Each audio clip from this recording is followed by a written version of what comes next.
YouTube family में उम्मीद करती हूँ आप खैरियत से होंगे, ठीक ठाक होंगे, खुशपाश होंगे। Welcome back to my YouTube channel. आज की वीडियो में मैं आपको अडोबे इलस्ट्रेटर के अंदर जो हमारे पास नेक्स्ट टूल है वो है रेजर टूल, सीजर टूल और नाइफ टूल। इसके बारे में गाइड करूँगी, इनका यूज़ कैसे किया जाता है। तो वीडियो शुरू करने से पहले और आज की क्लास शुरू करने से पहले अगर आप मेरे चैनल पर नए हैं, मेरे चैनल को लाइक करें, कमेंट करें, शेयर करें एंड सब्सक्राइब कर दें। पढ़ते हैं आज की क्लास की तरफ। इरेजर टूल यूज़ करने के लिए सबसे पहले हमें कोई शेप चाहिए होगी। फॉर एग्जांपल अगर मैं यहाँ पे रेक्टेंगल टूल लेती हूँ, ये मैंने एक शेप ले ली है।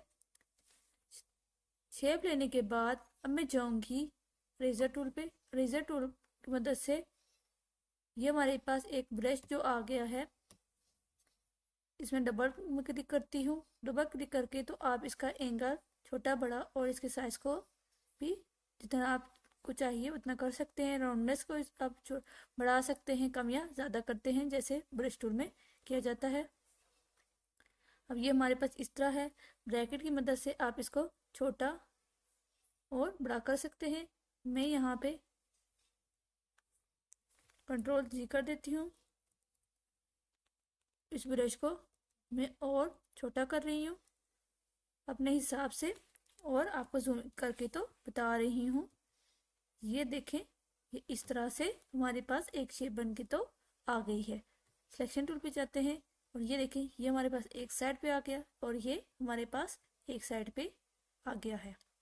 इनको वापस अपने पास में रख लेते हैं। इसी तरह मैं यहाँ पे दूसरी शेप लूँगी। वापस से जाते हैं।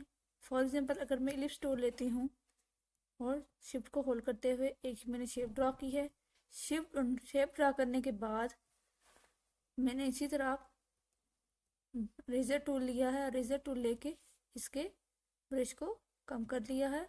कम कर देने के बाद ये मेरे पास इस तरह से शेप हो गई है। आप इस मदद से किसी भी शेप को इस तरह से रेज कर सकते हैं और एक डिज़ाइन बना सकते हैं। अब इसको भी मैं एक कॉर्नर पे रख देती हूँ और आपको भी मैं इसको भी अलग करके तो बता रही हूँ। आप इसको भी इस तरह से अलग कर सकते हैं। ये हमारा था रेजर टूल का इस्तेमाल। शेप को रेजर टूल के यूज़ करके तो किस तरह से कन्वर्ट किया जाता है और किस तरह से ये डिज़ाइन बन सकते हैं। आप चाहें तो जिस डिज़ाइन में भी आप इसको डिज़ाइन करना चाहें या ड्रॉ करना चाहें तो आप उसकी मदद से कर सकते हैं। अब हमारे पास नेक्स्ट जो टूल आता है वो है सीजर टूल। सीजर टूल के लिए भी सेम उसी तरह हम जाएंगे। हमें चाहिए होगी एक कोई शेप। शिफ्ट को होल्ड करते हुए एक शेप ली है हमने। अब हमारे पास सीजर टूल है। सीजर टूल की शॉर्टकट की सी है। मैं यहाँ एक ये जो हमारे पास एंकर पॉइंट है इस पास पे एक पॉइंट देती हूँ, सिर्फ क्लिक कर रही हूँ। क्लिक कर देने के बाद एक क्लिक मैंने यहाँ पे किया है। अब मैं चलती हूँ सिलेक्शन टूल पे। सिलेक्शन टूल पे जाने के बाद ये देखें, ये हमारे पास इस तरह से एक शेप जो है वो चेंज हो चुकी है। इसको भी आप इस तरह से कर सकते हैं। इसका भी आप किसी तरह से भी डिज़ाइन बना सकते हैं। फॉर एग्जाम्पल अगर मैं इस तरह से कुछ डिज़ाइन बनाना चाह रही हूँ और इसको सेलेक्ट करके तो मैं दोबारा से इस पास पे अगर क्लिक करती हूँ तो ये देखिए, ये हमारे पास इस तरह से शेप आ जाएगी क्योंकि इसके सेंटर पे लाइन नहीं है। कंट्रोल सी करके और मैं इसके फिल के कलर को ख़त्म करके तो आपको बता देती हूँ। ये मैंने इसका फिल कलर ख़त्म किया है तो आपको दिखाई दे रहा होगा कि इस यहाँ पे सेंटर पे लाइन नहीं थी, जिसकी वजह से ये अलाइन नहीं हो सका, ये सीजर टूल यूज़ नहीं हो सका।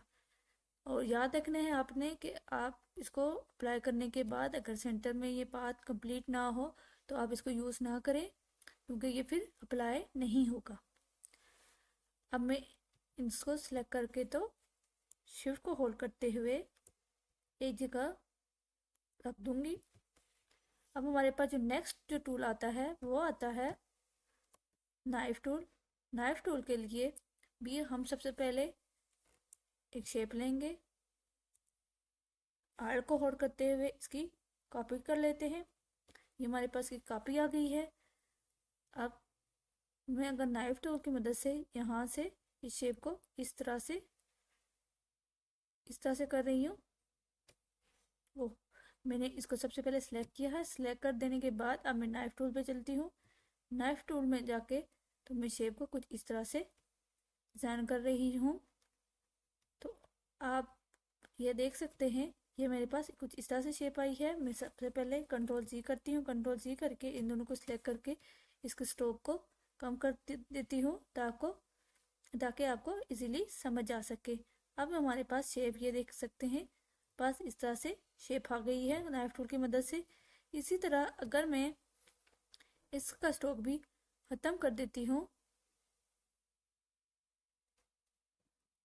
ये मेरे पास इसका स्ट्रोक ख़त्म हो चुका है। स्ट्रोक ख़त्म कर देने के बाद मैं यहाँ से अगर सीजर टूल अप्लाई करती हूँ और कुछ ये इस तरह से, और तो ये हमारे पास कुछ इस तरह से शेप आएगी। सीजर टूल और नाइफ टूल में थोड़ी बहुत चेंजिंग है कि यहाँ पे हमारे पास ये कंप्लीट पाथ नहीं होता सीजर टूल में, पर नाइफ टूल में हमारे पास जो है वो ये पूरा कंप्लीट पाथ होता है और यहाँ से ये बिल्कुल साथ इसके साथ मर्ज हुआ होता है। अब इस तरह से नाइफ टूल, सीजर टूल और रेजर टूल की मदद से किसी भी शेप का इस तरह से डिज़ाइन कर सकते हैं। आई होप सो आपको समझ आ गई होगी कि किस तरह से नाइफ टूल का यूज़ कैसे किया जाता है, रेजर टूल का और सीजर टूल का।